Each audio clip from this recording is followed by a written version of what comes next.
When people talk about homosexuality, they often ask, is it a choice?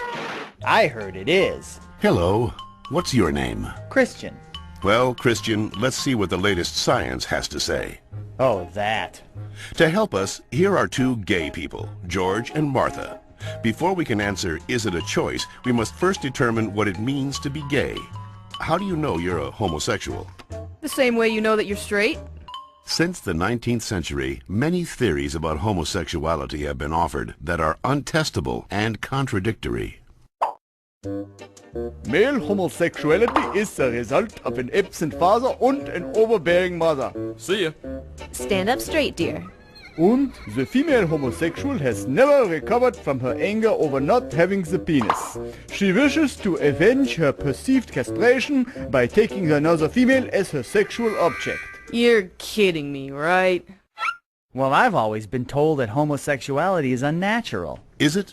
In fact, homosexual relations are common in nature, including zebras, baboons, dolphins, sheep, buffalo, ducks, foxes, elephants, horses, gorillas, moose, house cats, pigs, mice, rabbits, swans, and lions, to name a few. Well, okay, but we're not animals. Human beings have free will. You don't just decide who to love. Settle down there, Martha. Christian does have a point, but let's take a look at the most recent scientific evidence. As they study sexual orientation, scientists are currently looking at three main areas: genes, hormones, and birth order. Of course, most of these studies focus only on male sexuality. Sorry, Martha. What a shock. Let's first look at studies of identical twins. Hi. When one identical twin is a gay man, the other twin is gay up to 70% of the time, far higher than would occur if genes played no role. In fact, these studies show that genes play a greater role in determining sexual orientation than they do in whether or not you're right or left-handed. And we don't punish the left-handed. Well, not anymore. Let's get it! Scientists have recently noticed a striking statistical phenomenon.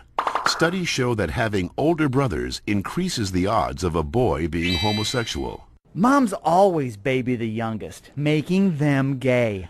No, that's not it. When a woman is pregnant with a boy, scientists are realizing that her female body often sees the male fetus as a foreign object and begins to produce antibodies against it.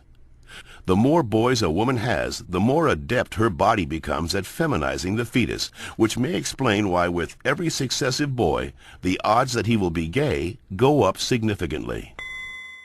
All right, maybe you all accept it, but what about those people who started out gay and say they became straight by discovering God?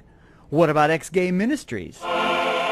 Even so-called ex-gay ministries don't claim to change a person's inner sexual desires, just his or her sexual conduct.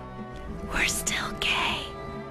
If these places really work, why don't they all use the same technique? Why does each ministry experiment its own way? Well, And why have so many members and leaders recanted earlier claims that they were changed? maybe these programs don't work for everyone, but what's the harm? How about the feelings of shame and guilt they instill and reinforce in their victims? Or the money, energy, and time they sap from people who have nothing wrong with them? Says you. Well, in point of fact, not just George says that, Christian.